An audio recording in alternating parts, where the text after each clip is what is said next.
Olá, queridos alunos e professores, estamos iniciando mais uma aula de Geografia para o sexto ano. Eu sou a professora Juliana e estarei acompanhando vocês ao longo de todo este momento. Vamos agora verificar o número e o nosso objeto de conhecimento. Estamos na aula de número 24 com o objeto de conhecimento, relações entre os componentes físico-naturais, parte 1, e o detalhamento, formas do relevo e também os agentes formadores do relevo. Então, vamos lá, dar início à nossa aula.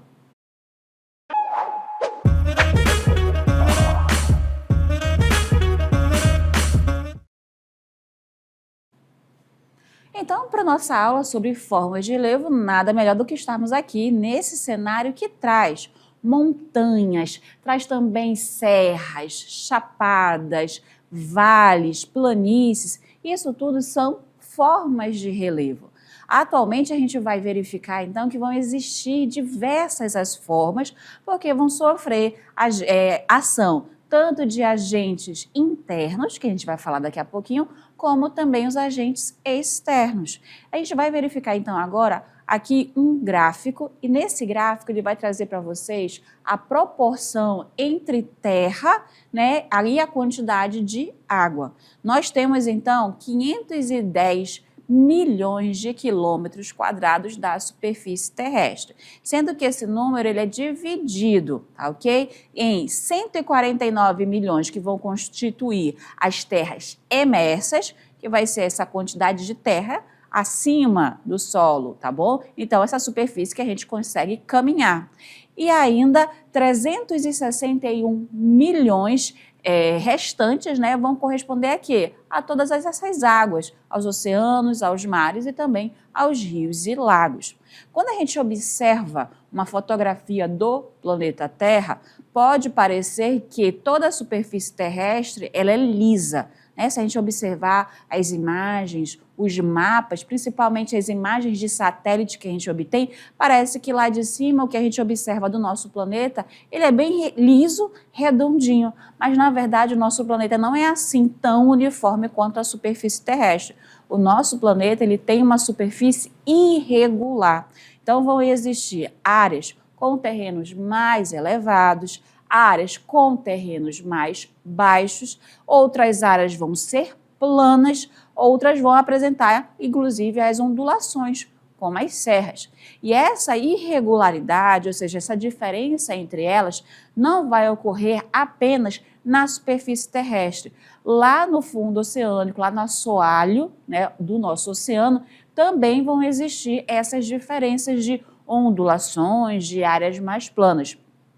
Isso porque esses conjuntos, né, de todas essas formas que nós temos da superfície terrestre, seja ela nas terras emersas ou no fundo do oceano, a gente chama de relevo. Para a gente conseguir entender, então, como é que elas acontecem, a gente primeiro precisa entender uma diferença crucial que existe entre altura e altitude. Eu acredito que vocês devem falar aí para vocês, eu tenho 1,50 m de altura, eu tenho 1,55 m de altura. E isso está correto. Agora, uma montanha, uma serra, a gente não costuma dizer a altura, a gente costuma dizer altitude. Isso porque quando falamos em altitude, estamos falando em relação ao nível do mar. Vamos entender melhor essa diferença? Olha só. A altura é a dimensão de um corpo de sua base para cima, tá? Uma casa tem tantos metros de altura, tá? Um prédio tem tantos metros de altura. Uma pessoa, um animal tem tantos metros de altura. Mas quando estamos falando de altitude, a gente vai conhecer, tá, a elevação das diferentes formas de relevo dessa superfície terrestre, mas em relação ao nível do mar. Isso porque o nível do mar, ele sempre vai ter a altitude zero. Então, se a gente estiver falando, aquela montanha está a 5.000 metros de altitude, não é que aquela montanha tenha 5 metros de altura, é que em relação ao mar, que é o zero, até o topo daquela montanha, a 5 metros, 5.000 metros, tá bom? Então, aqui para ficar mais claro esse exemplo. Essa montanha aí, ela tem uma altura, mas ela também tem uma altitude.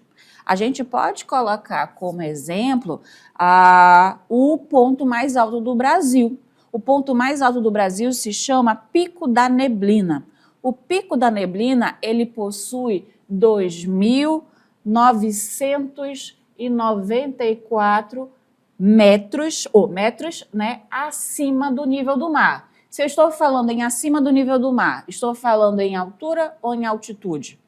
Estou falando de altitude, porque daqui do nível do mar, que é o zero, até o topo dessa montanha, há quase 3.000 metros de altitude, que é diferente da altura, tá bom? A Cordilheira do Himalaia, por exemplo, ela possui 8.848 metros de altitude, também em relação ao nível do mar. Não é que quando tu chegar no pé, ou seja, na base da montanha, ela vai ter 8.000 metros para cima. Não, é que em comparação ao nível do mar, que é o zero, ela possui essa altitude. Perfeito? E agora vamos começar a falar de algumas formas de relevo, começando pelas montanhas. As montanhas, como você já consegue observar, são as maiores elevações naturais da superfície terrestre, tá ok?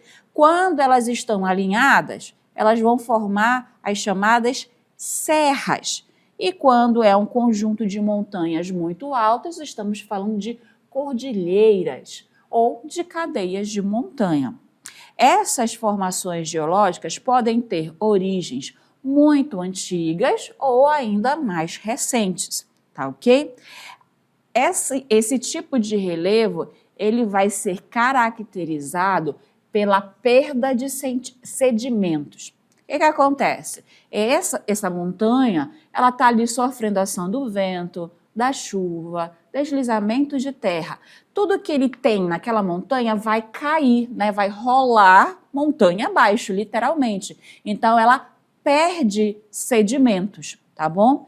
E essas áreas, elas são consideradas de difícil ocupação humana. Como elas são áreas que não têm um terreno mais plano e são muito elevadas, as pessoas acabam não considerando essas áreas para a sua habitação.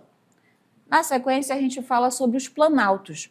Os planaltos são formações geológicas que vão ter altitudes mais variadas, mas vão ser menores que as montanhas, tá ok?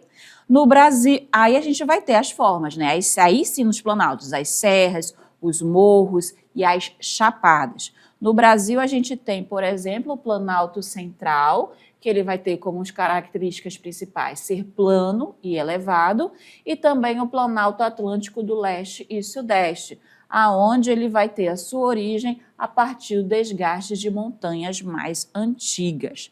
Esse planalto também está sujeito ao desgaste dos processos erosivos, então ele também perde sedimentos. Então, tanto as montanhas quanto os planaltos perdem sedimentos. E ainda, eles vão ser as áreas que mais vão, mas que vão ser bastante povoadas, bastante ocupadas pela população humana, porque são áreas que, apesar de mais elevadas, são áreas geralmente planas, tá ok? Eu tenho, então, como tipos, né, de montanhas, os morros, que vão ter seus topos arredondados, mas que vão ter uma altitude entre 300 e 900 metros. Temos as serras, que vão ser formas mais alongadas, no entanto, elas vão apresentar fortes desníveis e uma altitude de 600 a 3.000 metros. E as chapadas, por fim, que são escarpas e também vão ter os topos mais planos e vão estar geralmente acima de 600 metros de altitude, sendo constituídas em grande parte por arenito. Aí para vocês agora uma imagem da Chapada Diamantina, que fica no estado da Bahia, e vocês podem observar o topo das chapadas. As chapadas, elas são mais planas, né? Não é tão pontiagudo como as montanhas costumam ser. Se a gente analisar, né, olha só, essas chapadas, elas parecem ser mais retas, a superfície delas parece ser mais planas, e essa é justamente uma característica dos planaltos, ok?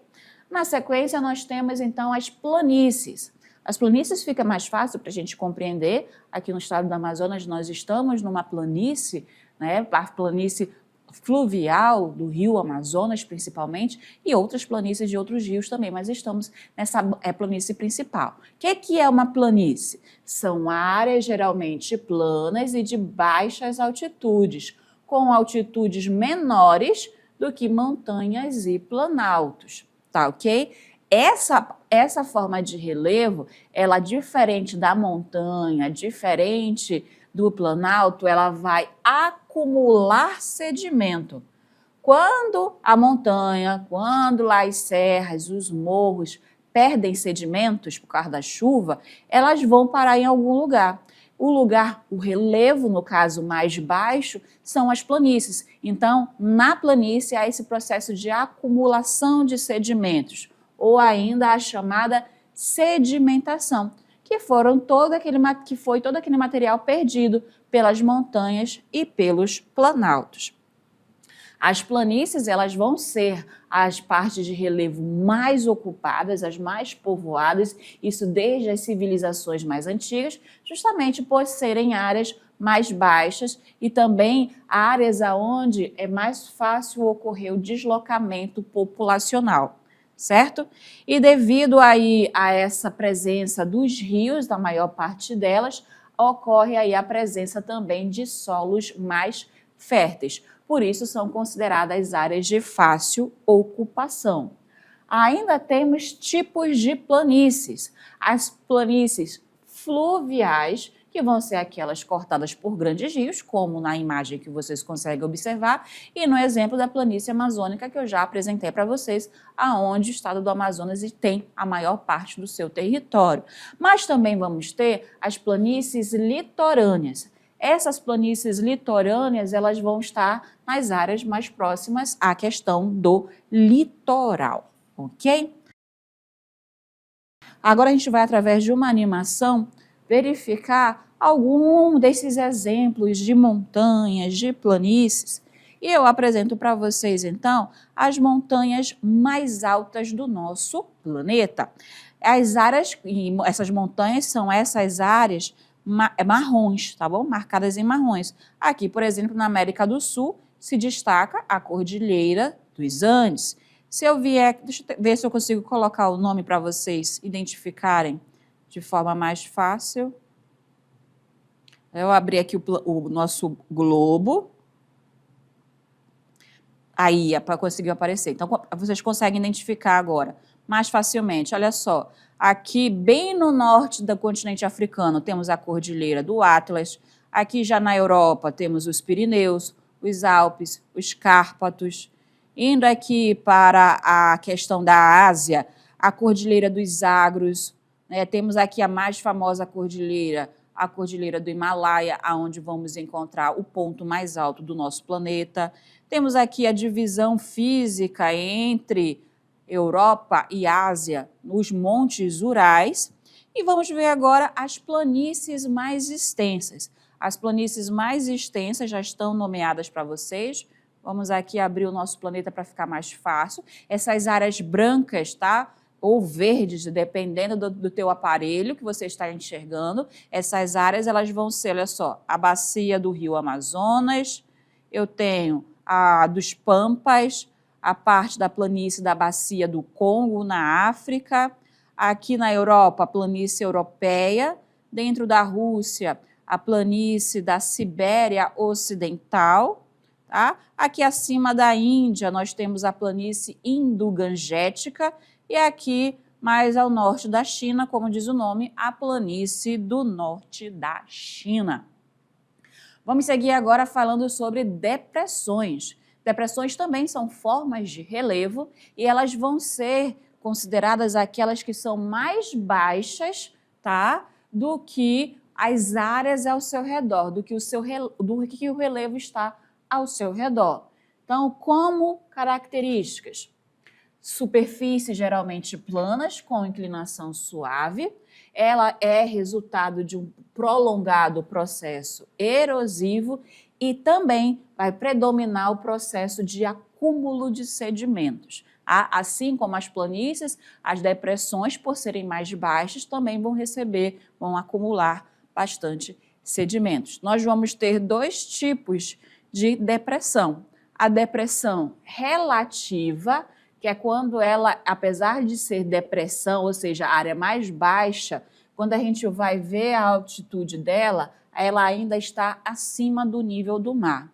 E a depressão absoluta é quando ela está realmente abaixo do nível do mar, tá ok? E aí, por exemplo, depressão absoluta, o Mar Morto.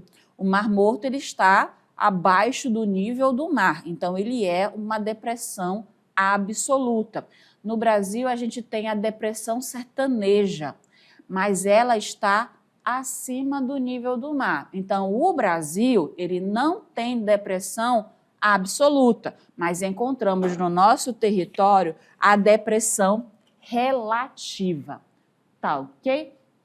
A gente vai agora ver um pouquinho mais das formas de relevo e seus tipos de forma nessa animação que vai apresentar para a gente algumas dessas formas de relevo e as suas características principais. Relevo e suas formas. Montanha, grande elevação da crosta terrestre. Vale, depressão alongada entre elevações do relevo. Chapada, forma de relevo com topo plano e desníveis abruptos chamados escarpas. Morros, pequenas elevações do relevo que se destacam em áreas planas. Planície, relevo plano, onde predomina a sedimentação e com a pequena variação de altitude. Lagoa, é um espaço aquático normalmente fechado e com água parada e estancada. Golfo, arco quase fechado que se comunica com o oceano. Os de menor dimensão são chamados de baía. Enseada, praia em formato de arco aberto. Ilha, é definido como uma área do relevo que se encontra cercada de água por todos os seus lados. Arquipélago, conjunto de ilhas. Península, forma de relevo que avança do continente para o oceano. As de menor dimensão são chamadas de ponta ao cabo. Vimos então essas principais formas de relevo e suas classificações na superfície terrestre emersa, ou seja, acima, né, do oceano. Agora vamos falar sobre o relevo oceânico, começando pela plataforma continental.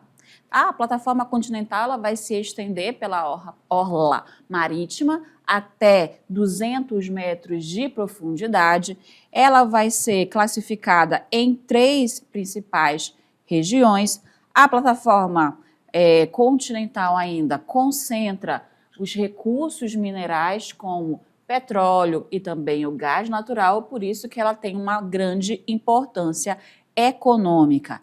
Ela é recoberta, né, por sedimentos, assim como, né, a gente viu nas planícies, na questão da depressão, a parte aí da plataforma continental, ela está cada vez mais baixo, né? Então ela também acaba recebendo muitos sedimentos ao longo do tempo. Seguimos para falar do talude. O talude é uma área com grande declividade, está localizado entre a plataforma continental e a chamada região pelágica, ok? E ela pode atingir até 3.000 metros de profundidade. E vamos falar sobre a região abissal. É a parte mais profunda dos oceanos, é onde a gente encontra as fossas submarinas, né, que são essas regiões que são muito profundas e vão ter até profundidades maiores que 5.000 metros de profundidade. Ela tem aí uma baixa quantidade de nutrientes e uma baixa temperatura, então já é uma água mais pobre, com poucos seres vivos também, e uma água extremamente fria. E apenas alguns seres vivos que vão habitar essas áreas devido a serem adaptados justamente a essa temperatura mais baixa e a falta de nutrientes. Como exemplo, a depressão de Challenger, que fica localizada nas Fossas Marianas, que estima-se que ela tem 11.000 metros de profundidade.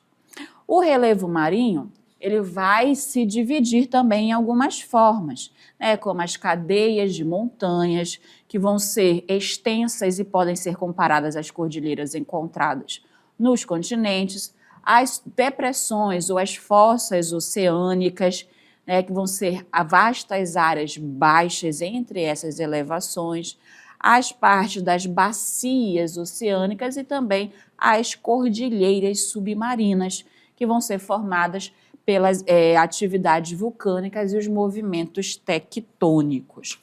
Aí agora a gente vai verificar a imagem desse relevo submarino. Nesse relevo a gente consegue identificar essas áreas que eu nomeei para vocês. Temos aqui a partir dessa fenda, ou seja, dentro dela a questão da fossa abissal. Toda essa parte aqui é a chamada plataforma continental. Temos aqui a área do talude, temos ainda a indicação das dorsas oceânicas, a dorsal oceânica, que são essas áreas aqui, como se fossem umas cadeias de montanhas. Na ponta delas temos as ilhas ou ainda os vulcões. E nessa área aqui embaixo temos a parte da bacia oceânica. Vamos então verificar nossa animação mais uma vez, abordando agora o fundo marinho. Primeiro aparece para vocês o nosso planeta com os oceanos, né? Temos aqui então o Oceano Atlântico. Se eu continuar virando esse planeta, né, eu chego aqui ao Oceano Índico. Temos ainda mais um pouquinho o Oceano Pacífico. Então a gente consegue através dessa animação aqui acima, no Polo Norte, a questão do Oceano Ártico, né? E aqui a Antártica, quando a gente vai ter o Oceano Glacial Antártico. Mas a gente pode retirar a água do nosso planeta e olha só como é que nosso planeta seria sem a água dos oceanos. E vocês podem ver, né, essas dorsais, olha só, a dorsal Atlântico Norte. É mais interessante vocês conseguirem ver de longe, que vocês conseguem ver como se fosse uma espinha, né, começando lá no norte do planeta e vai descendo a parte central. Então, temos as dorsais, temos as fossas e toda essa parte se houvesse a retirada do nossa água do nosso planeta. Essas formas de relevo, elas são criadas a partir de agentes internos e externos. Os agentes internos também são chamados de agentes endógenos, porque eles vão ocorrer dentro da Terra, ou seja, na parte do interior do nosso planeta, e vão influenciando na sua formação, como o tectonismo, que a gente conversou em aulas anteriores, que tem os movimentos das placas tectônicas, como o convergente, quando as placas se chocam, o divergente, quando as placas se afastam, e a transformante, quando as placas se movimentam de forma paralela. Cada um desses movimentos, vocês lembram, né, dessa aula, que a gente falou que eles vão fazer com que haja a formação de dobramentos, de cadeias de montanhas. Então, eles vão fazer, como eu já estava adiantando, né, a formação das cadeias de montanhas, como surgiu os Andes.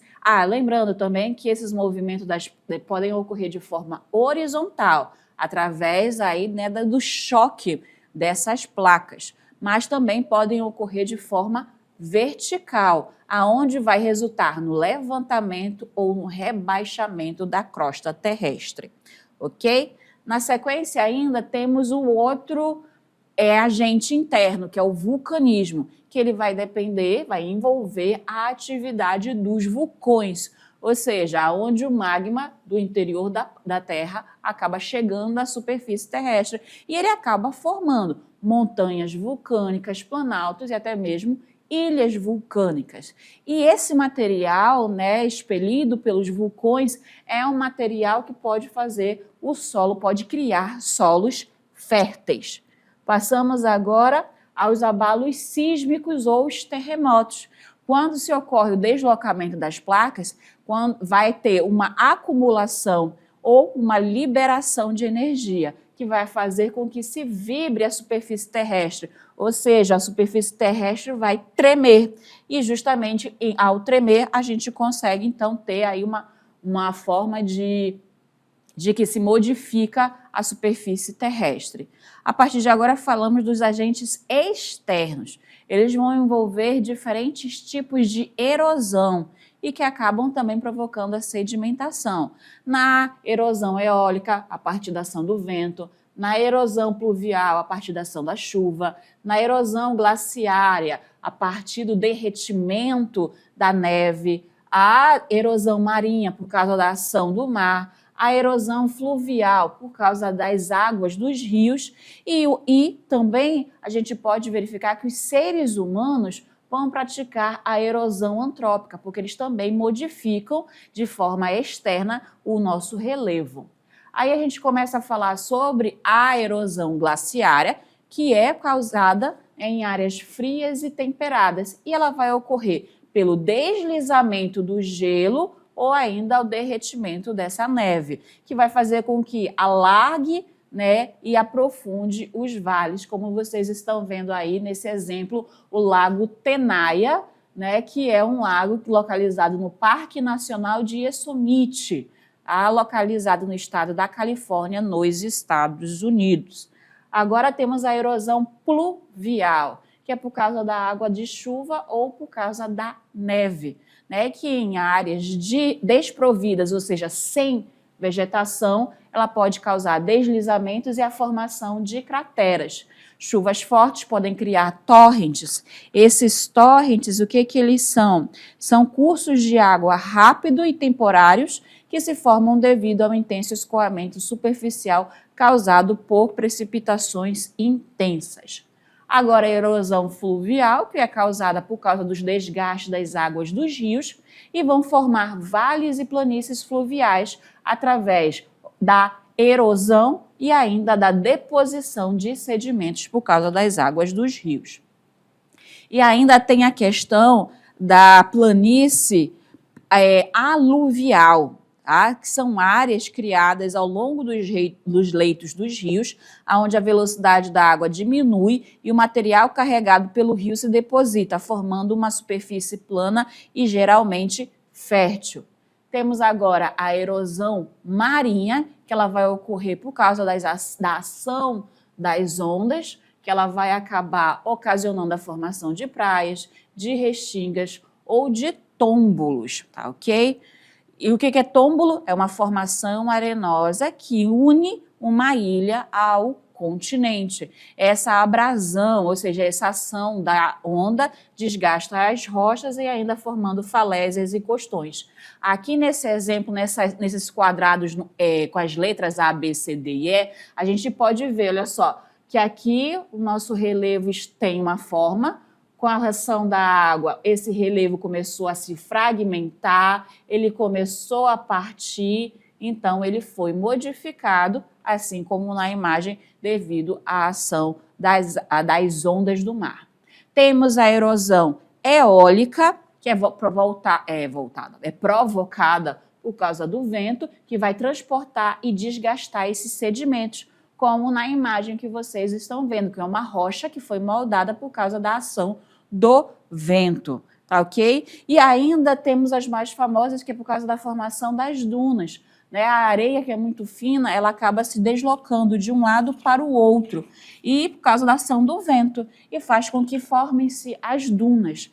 E a gente vai, mais uma vez, a nossa animação, mostrar para vocês como é que acontece esse levar do vento. Então, olha só, o transporte de areia.